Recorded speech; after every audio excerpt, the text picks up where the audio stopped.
ഇവിടെ റീഡിങ് എടുക്കാൻ വരുന്ന സമയത്ത് ഇലക്ട്രിസിറ്റി അവർ ശ്രദ്ധയിൽപ്പെട്ട് അവിടെ വീട്ടിൽ പറയുന്നുണ്ടായിരിക്കും. അപ്പോൾ മീറ്റർ ബോക്സിന് താഴെ 2 എർത്ത് പൈപ്പുകൾ സ്ഥാപിച്ചിട്ടുണ്ട്. ഈ എർത്ത് പൈപ്പിലേക്ക് യഥാവിധി പണ്ട് കോപ്പർ ചെമ്പിൻ്റെ ചാലകം ഉപയോഗിച്ച് ഒരു എർത്ത് പൈപ്പ് കണക്ട് ചെയ്ത് വെച്ചിട്ടുണ്ട്. അത് ഒരു അത്യാവശ്യ സാഹചര്യം എർത്ത് ലീക്കേജ് വരുന്ന മുറയ്ക്ക് ഭൂമിയിലേക്ക് നല്ല രീതിയിൽ വൈദ്യുതി പ്രവഹിച്ച് ചർച്ച ചെയ്തുകൊണ്ടും ചിന്തിച്ചുകൊണ്ടും നമുക്ക് മുന്നോട്ട് പോകേണ്ടതുണ്ട്. എന്താ വെച്ച് കഴിഞ്ഞാൽ നമ്മൾ അപകടങ്ങളെക്കുറിച്ച് അറിയുന്നില്ല.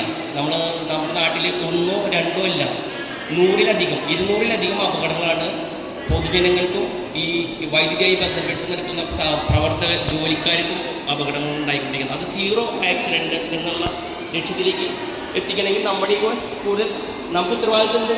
ഉപയോഗിക്കുന്നവർക്കും